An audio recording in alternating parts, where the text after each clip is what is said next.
نبی کریم صلی اللہ علیہ وسلم فرمایا جس نے 2 مرتبہ چاندی قرض دی اس کو ایسا ثواب ملے گا جیسے 1 مرتبہ چاندی اللہ کی راہ میں صدقہ کرنا. ٹھیک ہے.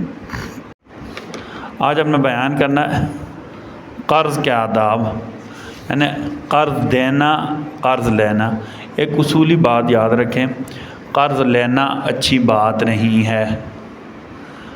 شریعت میں اجازت ہے، بامر مجبوری لے سکتے ہیں، لیکن یہ کوئی اچھی بات نہیں ہے.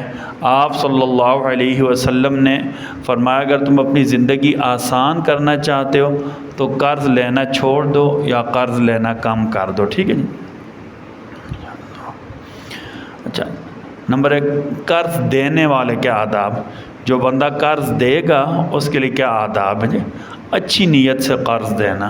اچھا، ایسے ایک اور بات یاد رکھیں، ٹھیک ہے نا جی، کہ یہ قرض حسنہ جتنی رقم دی ہے یہ بطور مدد ہوتا ہے، اتنی ہی واپس لینا. ہم اس کی بات کر رہے ہیں. ٹھیک ہے جی. باقی جو لوگوں نے کوئی بازار میں رواج بنایا بیچ میں یہ کرتے ہیں، وہ اس سے یہ مراد نہیں ہے.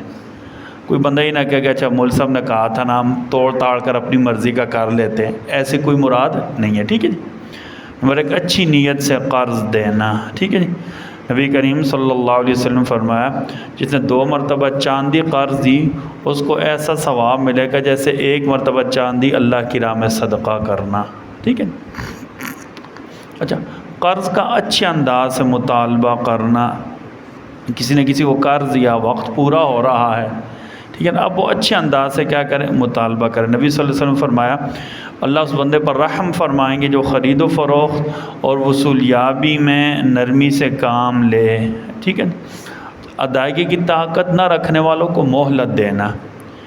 مثلا پتہ چل گیا یار اس نے مجھ سے قرض لیا تھا، اب اس کے حالات ٹھیک نہیں ہے تو اس کو مہلت دینا. قرآن میں اللہ نے کہا وَإِنْ كَانَ ذُو عُسْرَةٍ فَنَظِرَةٌ إِلَىٰ مَيْسَرَةٍ، اگر قرض دار تنگ دست ہو تو اس کا ہاتھ کھلنے تک مہلت دینی ہے.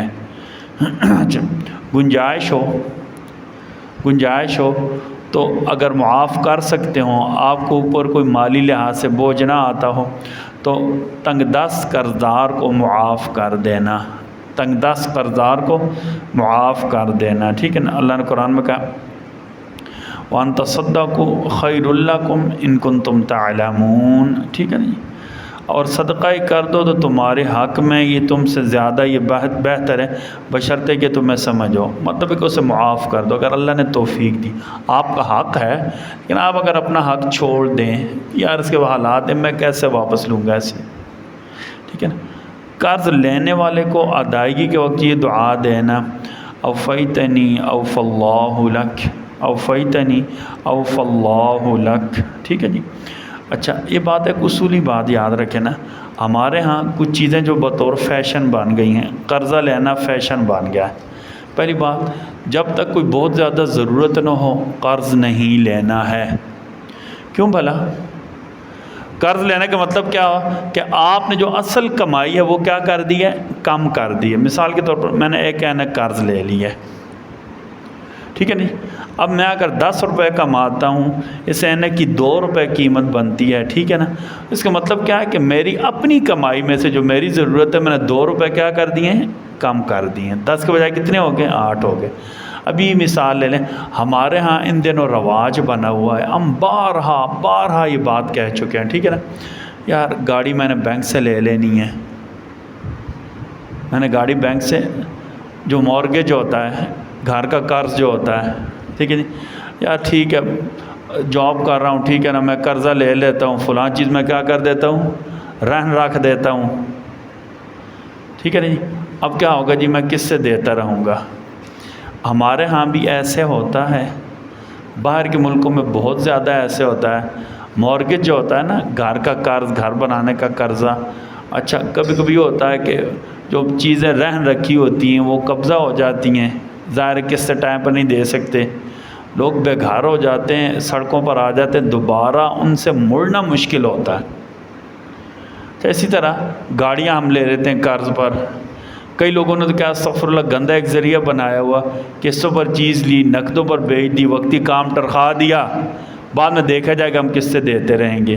اللہ پر یقین کریے کبھی بھی اچھا سودا یا اچھی بات نہیں ہوئی ہے. ہم 12 کہہ چکے. نئی گاڑی مثلا آپ قسطوں پر لیتے ہیں نا تو کم از کم 30 سے 35 ہزار قسط تو ہر صورت میں ہوتی ہے. آپ چھوٹی سی کالٹو گاڑی لے لینا, ٹھیک ہے نا جی. ایک تو پڑے گی بہت زیادہ مہنگی, اگر وہ گاڑی مارکیٹ میں 28-29 لاکھ کی ہے تو آپ کو 36 لاکھ سے لے کر 39 لاکھ کے درمیان گاڑی پڑے گی, ٹھیک ہے. 5 سال کا یہ شرعی طور پر ایسا کرنا جائز ہے, ٹھیک ہے جی. مہلت پر یا قسطوں پر جو چیز ہے اس کی قیمت بڑھانا جائز ہے. لیکن جس نے لی ہے اس کے لیے مسئلہ کیا بن گیا ہے, وہ خود کھائے یا نہ کھائے, بیمار ہے, مر رہا ہے, اس نے یہ قسط لازماً دینی ہے, اس نے یہ قسط ہر صورت میں دینی ہے. اللہ نہ کرے اس کے گھر آفت آ گئی ہے, پھر بھی اس نے کیا کرنی ہے, قسط ہر صورت میں دینی ہے, ٹھیک ہے. حتیٰ کہ اللہ کبھی نہ کرے اگر وہ کہیں مر گیا ہے, ٹھیک ہے نا, تو اس کے ورثاء نے وہ قسطیں دینی ہیں. تو آپ کی خدمت میں گزارش, ہم ہی نہیں کہتے, ضرورت پڑ جائے انسان کا کام آ جاتا ہے, قرض بھی دینا چاہیے, ٹھیک ہے جی. لیکن کوشش کریں نا کہ پرانی گاڑی سے گزارا چلا لیں, پرانی گاڑی سے اپنے نقد پیسوں کی گاڑی لے لیں, وہ آپ کا اثاثہ بن جائے گی. مثلا میں نے 6 لاکھ کی گاڑی لے لی ہے نا, اب اللہ نہ کرے بڑی مشکل بھی آ گئی تو یہ 5 لاکھ کی تو بکی جائے گی, یہ میرا اثاثہ بن گئی ہے. ہماری بات سمجھ نہیں ہے, ٹھیک ہے. اچھا, اسی طرح ہم 12 ہی کہہ چکے کہ ضروری نہیں میں قرضہ لے کر بہت اچھا گھر بناؤں. ہمارے یہاں اصول ہوتا ہے کمیٹیاں ڈال دی جاتی ہیں, کمیٹیاں ڈالی جاتی ہیں نا, عورتیں گھروں میں کرتے کہ مرد بھی کرتے ہیں. اگر اپنا کوئی پلاٹ ہے, ایک چھوٹا سا پلاٹ لے لیں, بعد میں آہستہ آہستہ قسطوں میں اس میں تعمیر کرتے رہیں, لیکن اپنے پیسوں کی کریں. کچھ پیسہ بچا کر لازمی رکھیں, غیر متوقع یا ان ایون حالات کا کوئی پتہ نہیں ہوتا, ٹھیک ہے. ربنا تقبل منا انک انت السمیع العلیم وتب علینا انک انت التواب الرحیم برحمتک یا ارحم الراحمین. پانی نہیں